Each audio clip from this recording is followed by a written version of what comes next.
I did, and I'm interested in that, and we'll get to that. I believe that's Nick Merckx. I can't really see from here, so it is right. Hmm. And today is August 25th, so that's kind of where we're into fall. It's starting to get there. Like it's not technically that, but I feel like when football starts, that's kind of when the fall is here. And college football does start this weekend, so we will get into that later in this show. The NBA that we start with usually for number 26. This is NBA is just some news stuff. Budenholzer getting an extension with the Bucks 3 years, and that's the ultimate NBA thing. It's like a couple months ago, people thought that he should have been fired, and then they win the title and he gets an extension. So that's kind of just how that goes. It worked out for him. A lot of people question the way that he coaches, but it's the NBA. How much does coaching really matter at this point, depending on your team, I guess? But speaking of the Bucks, Giannis joins the Milwaukee Brewers ownership group. Similar move to Mahomes joining the Royals group and Aaron Rodgers joining the Bucks group. So it's an investment opportunity, right? And committing to the city that you're in and where you're at. So it's a smart move, I guess. Yeah, I mean, if you're gonna live there, you send that big extension. Why not? I mean, if he went and became part owner of some team that wasn't anywhere near Milwaukee, he's getting shamed and everything. Like if he was one to get in buying the Red Sox or with LeBron, Yeah, if he yeah. does that move, he's gonna get shamed. But LeBron can do it. But if Giannis does it, oh, watch out. Well, I think that Giannis changed the NBA in a very deep way by staying in Milwaukee because how many players, and they were winning and they were good, but how many players would like go to the Lakers in that situation? Well, yeah, I mean, A just lot of like how players. Westbrook just did. Westbrook stuck it out in OKC for a while, though. I know, but he also, I mean, he had talent around him. Yeah, but the couple years post KD, not great. So props to Giannis overall. He beat my team in the NBA Finals, but you know what? I don't even care at this point. It feels like it was like a year ago, and I don't remember it. But And then the man, the myth, the legend, J.R. Smith yeah, says, "I'm I've going back to college to play golf." seen his golf swing. It looks pretty good. I feel like he's probably a decent player. I'm sure he's got the strength to hit it far, and his swing doesn't look too bad. So, interesting move. Last night Quinn was saying that me, him, and Tyler should all go back to college and play golf. Well, and you got to be like, good. That would, you Well, know, first Quinn said, "Give me a couple years, yeah. and then let's do it." Tyler could do it now, but yeah, I don't know. I would definitely do that if I were in J.R. Smith's situation, no doubt. But But um, he's younger than people thinks he I is think he's like because he came 35 or something, isn't he? he came out of the league right out of high school into the league. Yeah, he's people probably think he's in his 40s, but he's 35. So you know, um, But interesting to see. I thought your eligibility had to end before that. I thought they made it where if you went to the military for 4 years, then you could. But I didn't think you could play after you were 30. I think the NIL thing changed everything with eligibility and such. It's kind of confusing, but this should make for some interesting stuff to happen. I wonder what the players in the team that were already on the NC A&T, North Carolina A&T golf team think about this. Be kind of exciting, but Yeah, I Hornets, mean, it's bringing a lot of publicity to the school and to that program. yeah, definitely. The Hornets signed Terry Rozier to a 4-year, $97 million extension. Not much to say on that. I just think that who cares about the Hornets? The only interesting thing about the Hornets is LaMelo Ball is fun to watch, and Michael Jordan owns the team. Other than that, who cares, right? They're Well, never going to win anything. and are they going to sign Jello? Yeah, they're never going to win anything, though, so who cares? But let's go to the NFL where things are, all 32 teams are something to think about and care about with. That's like one of the only leagues where I kind of feel that way. Probably the only league. I mean, hockey's a little different for me, but for most people, the NFL is the only league where everybody cares about every team, or they don't really care about the team, but there's something to say about them, and there's a news story everywhere. Just like John Gruden trying to get Khalil Mack back from the Bears. Speaking of which, Khalil Mack, his first year with the Bears was terrific. The last two, not so great. And I think that the way that he's been ranked in a lot of these lists for edge rushers and the NFL top 100, I think that people are kind of hanging on to the past with him, and reputation's really helping him. But he's not worth what he's making right now. At least the last 2 years he hasn't been. And I think a lot of that has to do with Akeem Hicks not staying healthy 100% of the year and the Bears defense being completely overused because of how bad their offense is. But I feel like if I'm the Bears, I would actually listen on that call to trade him. Yeah, I really would. The first report when I saw this, when the Raiders had contacted the Bears to get Mac back, that the Bears basically laughed back at them. I would too if it was the team that traded him to me. But they also, the Bears didn't give up that much to get him. 2 firsts and another pick, I think. Josh Jacobs, I think, became one of those picks. But what you could have gotten back at the time, yeah, I still think it was a lot, though. Pretty much the premium. I don't really know. No, I'm even saying now what you could get back. Yeah, yeah. I don't know if I'm the Raiders, I wouldn't give up that much to get him back. He's not the player that he was. He's still good, but he's getting doubles every time because there's the other edge rusher, like you just said, is constantly getting hurt. Then it's a backup, so he's getting doubled no matter which end he's on. Yeah, I don't know if this is a hot take or not, and people are going to call me biased, but I don't think Khalil Mack's the best edge rusher in the NFC North right now. I don't care what you're looking at. Look at the last 2 years of stats between him and Zadarius Smith and tell me that Khalil Mack's better, because he's not, right now at least. So, it's all a reputation thing. I mean, that's all on paper, too, between our banter, but, we don't know the film every week of what happens.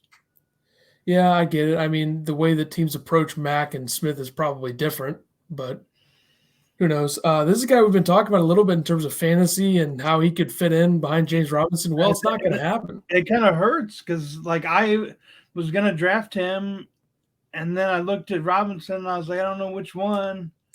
Well, Travis Etienne suffered a serious Liz Frank injury that could sideline him for the 2021 season, which it will. He's undergoing surgery on it, and he'll miss the season. So James Robinson, who was tremendous in his rookie year, the reason that they drafted Etienne was mostly probably because of his familiarity with Trevor Lawrence. And James Robinson's a very good running back, number one, very good RB1. So, yeah. Yeah, and they drafted him, beginning of OTAs and everything, they weren't even letting him run the ball. They were making him run routes to the receivers, so they were basically wanting Etienne to become not an exclusive, but a very viable either slot guy or pass-catching running back. And now you just lost that for the whole year. Yeah, here's the thing. James Robinson's fantasy stock just went way up. Hey, does this reopen the door for Tim Tebow to come back in? They just opened a roster slot for him. No. Tim Tebow should, go play baseball again, probably. That'd be exciting for him, right? Yeah, exactly. The Panthers signed Robbie Anderson to a 2-year, $29.5 million extension. This is a good move. I think that he'll play very well once again with Sam Darnold, who they were good together in New York. So I think this fits. It works, and it's a pretty good deal. So is this an extension, or they just got him back from? I think it's an extension, so he'll have this year, and then the 2022 and 2023 will be this contract. But was he already in Carolina? Yeah, he's been there for, I think last year was his first year there. So, yeah. Shocking that the Jaguars named Trevor Lawrence their starting quarterback for week 1. Nothing really to say about that. From what I had read, though, they were having a really close competition between him and Minshew on who was going to be the week 1 starter. I think that was a bit more overblown than it actually was. I don't think they took him number one and not start him week one. They had to do it, and Minshew's fine, and maybe he'll get some reps this year. Maybe Lawrence will get hurt, God forbid, or he just won't play well. But I don't know. I mean, what I'd seen from preseason though, he was like, I don't know if the speed of the game was speeding him up way too much. Don't tell Justin Fields about the speed of the game because it's slow for him. Yeah, but I mean, watching him, like he was taking sacks, he wasn't getting out of the pocket fast enough to avoid that. So that's why I thought maybe Minshew could have beat him out for week one. Yeah, I haven't been watching the games, but from what I've read and seen people, there's a lot of questions about the way the Jaguars are running their offense in terms of the play calling and the protections and all that. So they're gonna have to fix some things. I don't think they're doing their best to put Lawrence in the best position in those. But I honestly, people are overreacting to preseason so much. It's enough. I hate preseason football because of that. And the two best preseason quarterbacks by far, rookie-wise, and you can't really – I'm not going to overreact to it, but it's clearly Mac Jones and Zach Wilson. So that's where things get interesting. But the Broncos didn't name Teddy Bridgewater. I wanted to read this one because I called this from the I didn't finish it. You can go. Do it.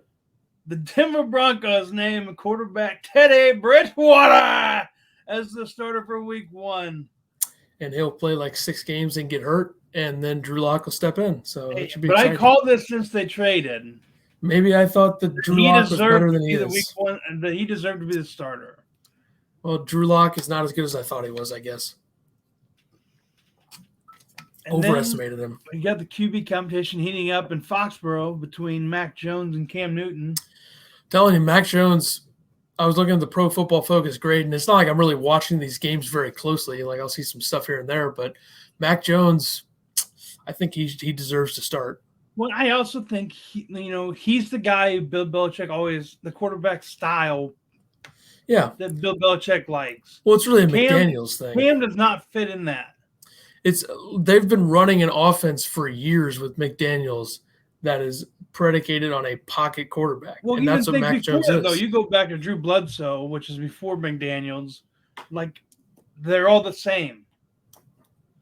It's simple, yeah. They're all pocket passers who have good accuracy. Yeah, I think that the only way that they wouldn't need a guy like that is if the talent's just off the charts. Like, yeah, if Cam, this was Cam 2 to 3 years out of college. Cam was named starter when they drafted Mac Jones. Or let's say New England had, Mahomes or Rodgers. I mean, that would work too. But Cam Newton is not that. I think he's better this year. He looked apparently what people are saying is that he looked better throwing the ball in preseason as compared to what he was last year. But I think Cam Newton will be the starter, but I think Mac Jones should be the starter. So we'll see. And then the Patriots also made a trade, Sony Michel to the Rams for late round picks, which the Rams needed a running back because Cam Akers is out for the year. Yeah, this is big fantasy wise. Yeah, Sony Michel is not going to. I mean, is he going to get as many touches in LA as he would have in New England? I mean, well, he was supposed to be the second string back in New England, but with also James White there, you don't know.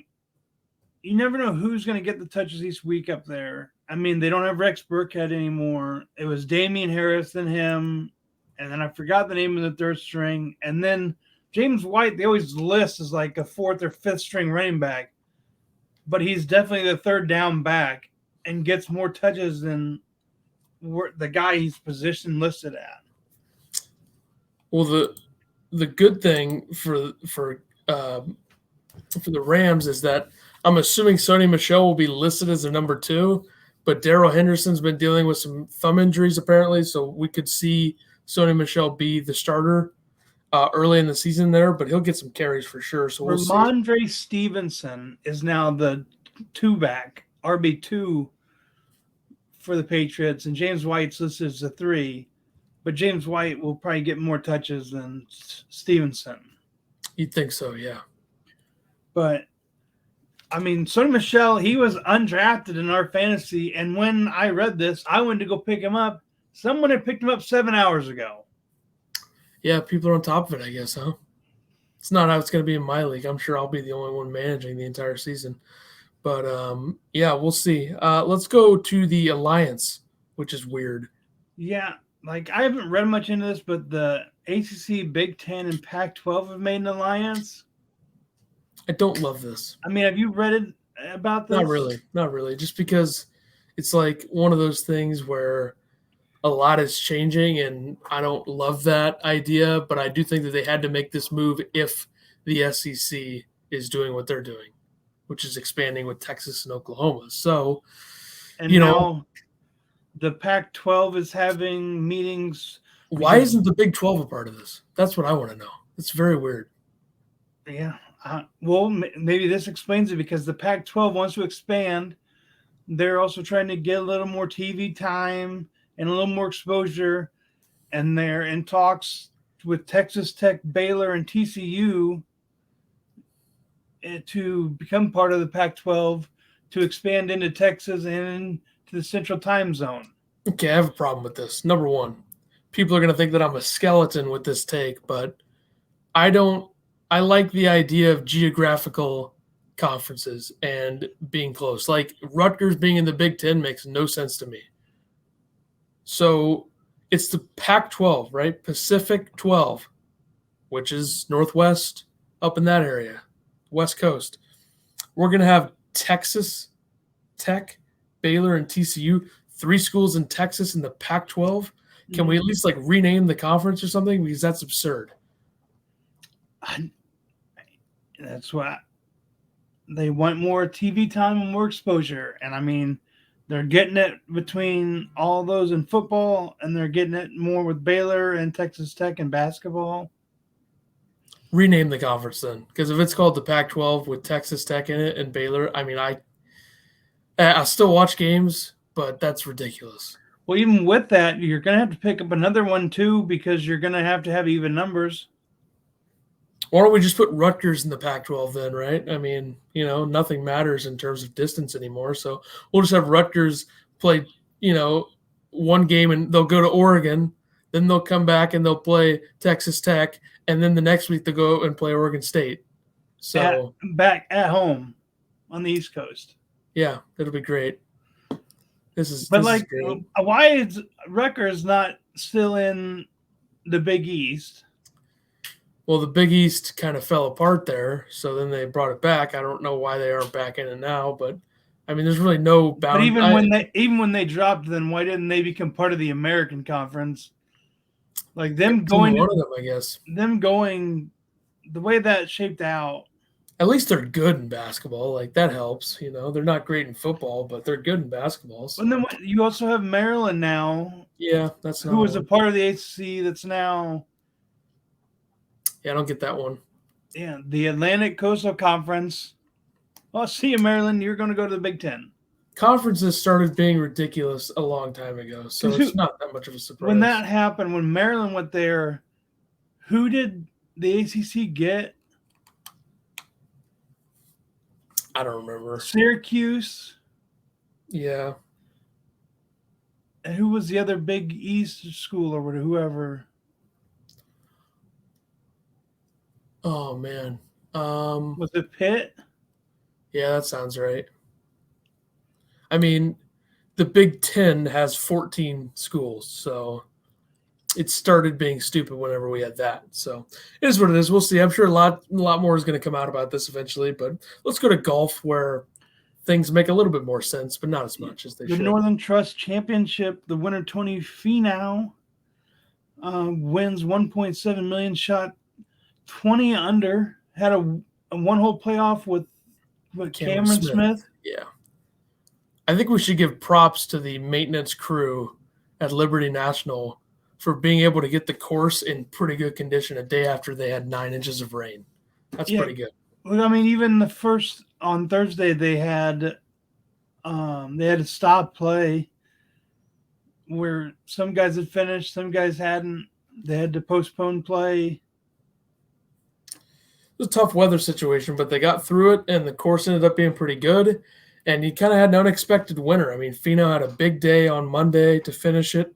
I for a while there, I thought Rahm would run away with it. Then Smith came back into play, and Finau wins it in a long time coming. Second one on tour, first time he's won in like 5 years, I think it was. A long time. He's had a lot of really close calls, too. I look back at Riviera in the Genesis Championship that he almost won earlier this year when Max Homa won, but a lot of close calls. Oh, Dustin Johnson was the defending champion. Yeah, Dustin Johnson tore it up last year in Boston, I think, at the Northern Trust. So, very interesting tournament. Justin Thomas had a great first round. He shot 8 under this week. Yeah. I mean, Spieth had a second round where he tied the course record, 62, and then Cameron Smith on Saturday broke the course record at 60. So they were tearing the course up a little bit, but almost like this was like we thought the one up by Chicago or in the Quad Cities was going to be like at the John Deere. Yeah, I mean, Spieth is a hilarious player because he shoots a 62 on Friday, and then he goes. I can't remember what he shot on Saturday. It was like a 70 or 71. I think the par 71, and then he shoots like a 78 on Monday and finishes 73rd. What Dustin Johnson was 63, 69, 67, and then 70. Yeah. So I mean, he was in it until the last day where he shot only 1 under. Yeah, it's an interesting tournament. I mean, I love the FedEx Cup playoffs, and this week it's even more interesting. The tour has never been here before. It's a beautiful golf course. Get the BMW Championship, defending champion John Rahm, Caves Valley Golf Club in Baltimore, Maryland. I don't know if you remember this, but last year at the BMW in Medina, we had one of the all-time great playoffs in terms of putting. John Rahm versus Dustin Johnson.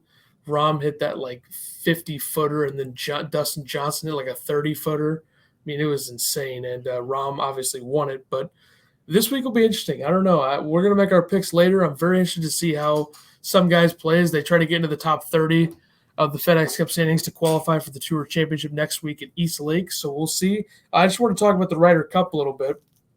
We have some more qualifiers at this point for the USA team. Remember, the U.S. has not won Ryder Cup since 1999. Qualifiers at this point, you have Colin Morikawa, Dustin Johnson, Justin Thomas, and then Brooks Koepka, Bryson DeChambeau. So they'll be on the same team. That'll be interesting to watch. So captain of the team is Steve Stricker. He will have 6 captain's picks to make, along with the 6 that have qualified. 5 have qualified. It looks like Xander Schauffele or Jordan Spieth will maybe Cantlay will get the 6th spot as qualifiers. This projection has Morikawa, Dustin Johnson, DeChambeau, Koepka, Thomas, Schauffele as the qualifiers. And then they believe the captain's picks will be Jordan Spieth, Tony Finau, Kevin Kisner, Patrick Reed, Patrick Cantlay, Harris English. Now, it's match play, and when you have a guy like Kevin Kisner who's had a good season with a win, 16-5-1 overall in match play in his career, I don't know how you don't pick him. There's been a lot of people saying, oh, you shouldn't pick him because he sucks or something, people are saying, which is absurd. Kiz is our guy, obviously. Everybody knows that. He'll probably come on the show eventually, I'm sure, but, he's got to be a pick. If they could get him to somehow be able to sneak beer into his bag and play match play, yeah, I don't know if anybody, even on this whole list, can beat him. Yeah, I mean, that's the thing. It's a team thing, though, so you got to have everybody together. They got to be smart about the way that they pick this. For years, the U.S. has been so stupid when it comes to picking these teams, and that's why they haven't won in 21 years. So I think these picks make a lot of sense. Now, Patrick Reed has, like, pneumonia, is in the hospital battling that, so I don't know if he's going to be healthy enough to be ready. If he's not, then maybe we'll see Daniel Berger get a slot as a captain's pick. I just hope Kisner makes it. That's really all I'm hoping for. Whatever happened to that guy, like the guy they called Beef? I don't know. I haven't seen him more this year. It was like 2 or 3 years ago. He came out and he had a big beard. I don't know. Don't know. Andrew Johnston. He's an English professional golfer on the European Tour, PGA Tour. He's not any good, I'll tell you that. He missed the cut at the Scottish Open. Yeah. I don't know. Well, it's on baseball. I'll start with the bad Cardinal news. The Flaherty returns to the IL. He looked terrible last night. He was throwing 88-mile-an-hour fastballs. I don't know why people weren't noticing it and pulled him quicker, but they pulled him late, and I'm sure his season's done, unless it's not that bad. Yeah, I didn't get to see the game last night, but I was at the game Saturday. I got my suite, 4 suites over.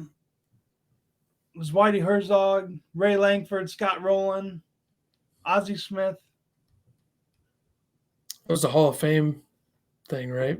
Yeah, for Keith Hernandez, Sean Tudor, and Tommy Herr, I think. Yeah, and then the last one? Bobby White. Was it Bobby? Bill White? I don't know. But yeah, even when we were waiting to get in the game, Whitey Herzog drove right by us in a golf cart, and everyone was like, "Oh man, look how terrible!" Who's that guy in the booth? Mike Shannon. Yeah, they're like, look how bad Mike Shannon looks getting off this golf cart, blah blah blah. I'm like, it's not Mike Shannon, that's Whitey Herzog. No one believed me. Then all of a sudden they pan the camera up for the Hall of Fame stuff, and they're showing Whitey Herzog. I looked to the right, and then that's when I first saw that was him in the suite. And then the next thing you know, after the game starts, Scott Rowland's right there. Yeah, they lost that game, so very nice job by the Cardinals to ruin that day. 5-4, and Pirates. Jay Happ, I mean, he pitched pretty good. He gave up a couple solos. They weren't they winning that game 4-3 and then instantly blew it and it was 5-4? It kept going back and forth, but there was they had the bases loaded with no outs and only got 1 run out of it. It wasn't great. Season's over. And also with Jay Happ, wasn't his name always J.A. Happ and now it's just Jay? I think it's got a period between the J and A and then after the A. I think it's always been Jay Happ. I don't think people have always called him that though. Yeah, that's what I meant. Everyone's always called him J.A. Happ, right? Yeah, I don't know. I've heard it both ways, so. But then Waino comes out and pitches another dime, another gem Sunday. Yep. Season's still over, though, so. But a lot of people are saying with this next part we're going to talk about that he's going to get 1 more, and then they're going to bring the old Albert train back for 1 more. Basically, as a farewell tour. Mo's going to do it just to sell tickets. They need to sell tickets, I'll tell you that. Not very many people going today. There wasn't that many Saturday. Team sucks. It's hot outside. People are probably scared of the Delta variant, and team sucks. So there you go. But go ahead there with the Cardinals give Yadier Molina a 1-year extension, $10 million. Somehow gets a raise, which is always confusing, but whatever. It's only $1 million. Who cares? He confirmed that 2022 would be his last season, which would mean that he spent all 19 seasons of his Hall of Fame career with the Cardinals. I'm assuming Adam Wainwright will get that extension as well, 1 year. He's been tremendous this year. He's been their best pitcher overall because Flaherty and Michaels have been hurt, but Waino's been very good. And what is his last 10 starts? He's gotten at least 7. Yeah, it helps that 2 of those were against the Pirates, and he didn't give up any runs in either start. But, yeah, he's been very good. I mean, his start against the Brewers was pretty good too. So, yeah.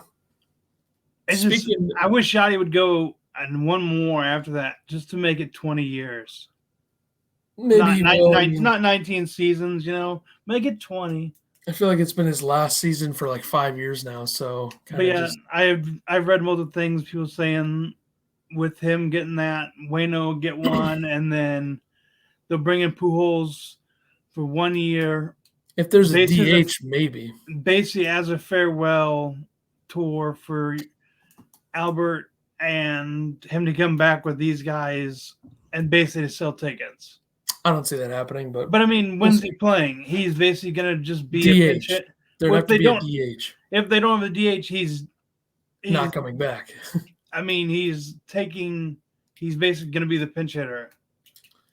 Yeah, it's never going to happen. So,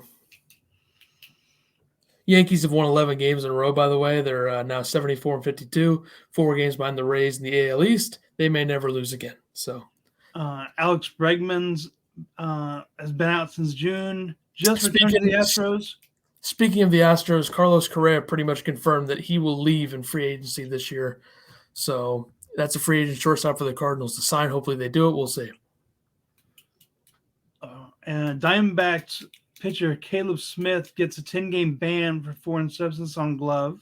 Diamondback sucks. So why do they call it a ban? Like call it a suspension like every other thing. Yeah, I don't know. That's weird. Ban makes it seem like, is it a ban like because he's not like allowed to come to the ballpark or anything? I don't know. That's weird. I don't know why he wouldn't be able to. Like everything in baseball, they call it a ban. There's never a suspension. It's because baseball is a stupid sport. The MLB's top current teams, Giants are still up there, 81-44. But it just surprises me. Like I'm picking them in our pick'ems, and they're only a -120 favorite in the game tonight. Imagine being 37 games over 500 and you got a team breathing down your neck still. Yeah. I mean, that must suck.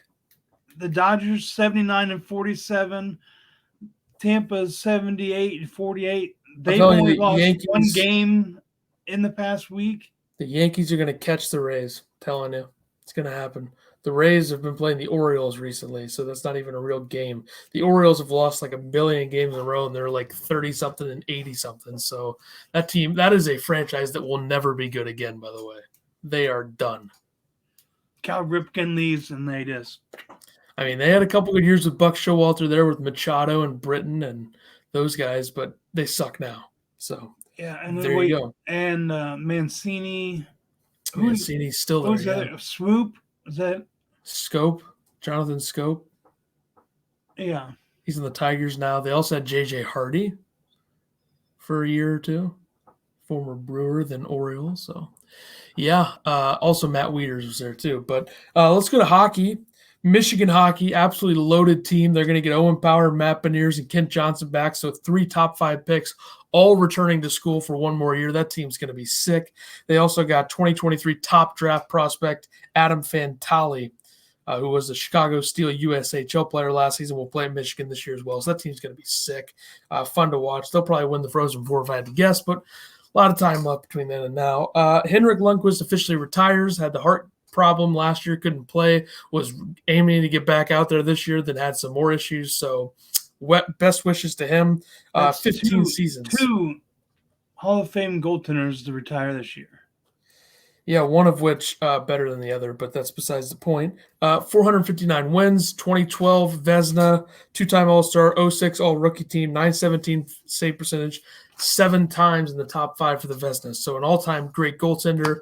All 15 seasons were with the Rangers despite signing in Washington last year, didn't play. So best wishes to him post-retirement. One of the all-time greats for sure. I'm guessing you're saying that Pekka was better than Henrik. I think Henrik was a little bit better. Well, number-wise, it's the other way around. I still think Henrik was a little bit better. Yeah, I just said number-wise is different. Well, think of all the great defensive cores they've had in front of Pekka Rinne over the years, especially the last 5 or 6 years. That is a team built on defense. My last bit to the hockey was a shout-out, Jimmy Hayes. Yeah, very sad news there. 31 years old, passing away. Kevin Hayes' brother, obviously, and that's a shocker. That's really, really hard to hear. But yeah, he played with the Blackhawks, Bruins, Devils, I believe.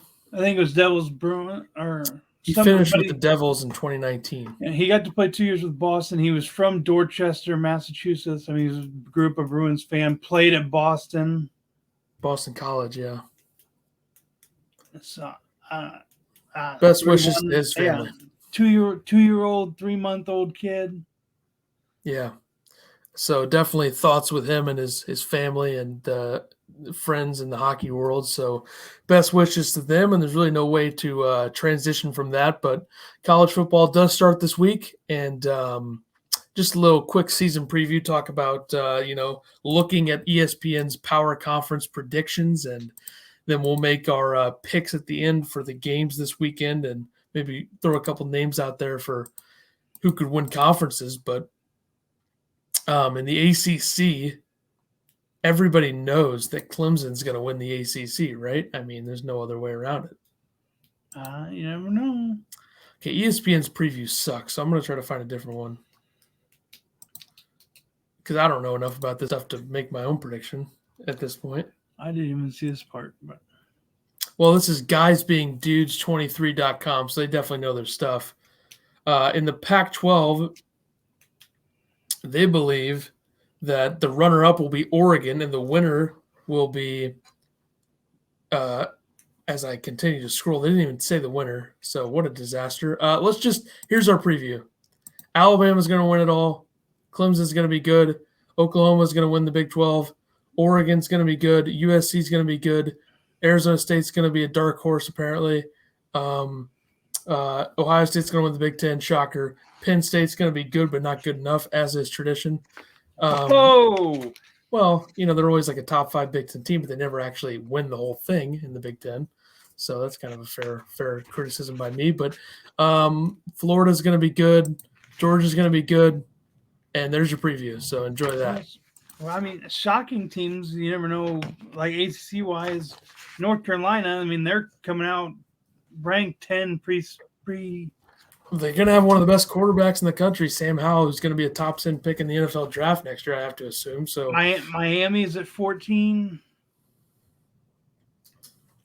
I think our preview is pretty good, though. So we'll talk more college football when the games are happening and we're making our picks. We're going to make a lot more picks next week than we are this week because this week's kind of a slow start to the season. LSU also, they're doing the same thing that the Saints are doing. Got to have your vaccination card or a negative COVID test. I guarantee by week 4, nobody's going to be paying attention to that in college football. I'm assuming this is a Louisiana State thing. And they're not going to be paying attention by like week 4. That's always how these go. The NFL is a little different, but college football, I don't think anybody's going to be paying attention. I'm just more meaning I'm thinking this is a definitely Louisiana thing if both of these are going to have to do it. Yeah, I'm sure every place now in Louisiana, every stadium and everything's going to have to do this. Yeah. All right, let's get to the picks. Last week, I went 1-4 again in baseball, so back-to-back 1-4 weeks in baseball. I don't know. I tried to make some bold picks. It didn't work out. And then in golf, I had Spieth to win. He finished 73rd. Cantlay to win, finished 11th. English to win, finished 31st. Koepka to finish top 5, tied for 31st. And then Kisner to finish top 10. He was just really bad, got cut. So not a great week for me. 80-65 overall. I went 2-3 in baseball, but I did get a win in golf. I mean, I had Morikawa, who was cut. Rory shot 700, tied for 43rd. I had Koepka to win at tied 31st. I had Bryson at top 10, tied for 31st. But I had Justin Thomas to finish in the top 5. He tied for 4th. Shot 15 under. So I ended up 3-3. 79-70 is my record. It's getting close now, just in time for football, so it should be interesting. BMW Championship. I will take Justin Thomas plus 1,800 to win, Cameron Smith plus 2,800 to win, Victor Hovland plus 3,000 to win. Give me Koepka plus 450 to finish top 5, and obviously Spieth plus 140 to finish top 10. Taking a break from Kiz this week because he was so bad last week. I need him to just calm down, have a good week this week, and I'll pick him next week if he plays. I got Louis at plus 2,500, Spieth at plus 1,800, and Bryson at plus 1,800 to win. Top 5, I had to stay with Justin Thomas at plus 400. And top 10, I got Dustin Johnson at plus 190. Obviously, Rahm is the favorite again since he's the number 1 golfer in the world, and he's pretty much in contention in the favorite like every week. He probably should have won last week if he would have made, I think it was a par putt on like 16 or something that he just missed. But let's do baseball, and then we'll get the college football stuff done. Major League Baseball lines for tomorrow, Thursday, August 26th. Cardinals minus 180 at the Pirates. Diamondbacks plus 150 at the Phillies. Red Sox minus 300. Sorry, might as well be 3,000 against the Twins. Why had it at 300? So it's the same thing. They're going to win. Chris Sale on the mound. Dodgers minus 125 at the Padres. Scherzer on the mound. And then Mets plus 100 against the Giants because the Mets have been so bad. They're going to win at some point, you'd think. I didn't know I was looking at that Dodger Padre line too, but it didn't show who was going to pitch for the Padres. Yeah, I just figured since Scherzer was in the bump for the Dodgers that they would win. I still forget that he's there now. Everyone thought he was going to go to the Padres. Then like 30 minutes later, he's going to the Dodgers. Oh, okay. I have the Angels minus 155 over Baltimore. Toronto plus 115 over the White Sox. A little changing up. I had to go away from the White Sox. I had them last week. I think that was the game I had. And what was it? I had a game last. They lost to Oakland last week, but I also had Detroit over the Angels, and the Angels won 13-10. And Detroit was winning that game 10-2. So that's why I had to pick the Angels this week. Then I got the Cardinals minus 180 over Pittsburgh, Red Sox minus 320 over Minnesota, and then I have the Giants minus 120 over the Mets. Who's pitching for the Cardinals tomorrow? Michaelis? Yes. I think it's Michaelis, yeah.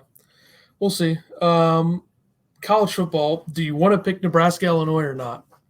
Nope. I got my 3 picks. All right, we'll skip those. We'll just do the 3 games from this week. Next week, I don't know how we're going to structure it. Maybe we'll just each pick like 5 random games, depending on how many games there are. But this week, I'm assuming we're all picking the same games because they're all Saturday, August 28th. So I'll let you go first on this one. I have Fresno State minus 27.5 over UConn. I got UTEP minus 10 over New Mexico State. And then I have Hawaii plus 18 over UCLA. I don't have much faith in little Chip Kelly's Bruins out there at UCLA. I mean, it was plus 600 for my Hawaii on the money line and minus 900 for UCLA. But I'm taking Hawaii here, plus 18. I mean, it's a big spread for that game. I think Hawaii can get in there, cover that. So one of the lines here I got at a different number than you, but we'll just keep it that way because whatever number you pick it at is the number you stick with. UTEP, I have it at minus 9.5 over New Mexico State. That's my pick for that. I'll take UCLA minus 18 against Hawaii. I think that Hawaii is not good, and UCLA should be able to score on them whenever they want. And then I figured this line is so big that UConn can't be this bad. So I'll take UConn plus 27.5 at Fresno State. Hopefully they'll lose by 24. Have you ever seen UConn play football? I know they're bad, but I always get afraid of those huge numbers. And then just a thought, if you were to pick Nebraska, Illinois, would you take Nebraska to cover the 7? Yes. I think I would too. I mean, Illinois is going to be better, but it's not like Nebraska's great. New coaching staff. Yeah, it's going to be a rough one. I think they'll lose by about 2 touchdowns, but we'll see. All right. Yeah, I can't believe you picked against the Rainbow Warriors. I just figured the UCLA could score like 50 on them if they wanted to. So we'll see. It's all about defense, I guess. But Chip Kelly offense, I trust him. Okay. Number 27 will be early September, apparently. So September 1st, I guess, will be the next episode. We'll see you then. We'll have more college football stuff to discuss and all kinds of offseason stuff in the NFL 1 week closer. For episode 27, we'll be back next Wednesday.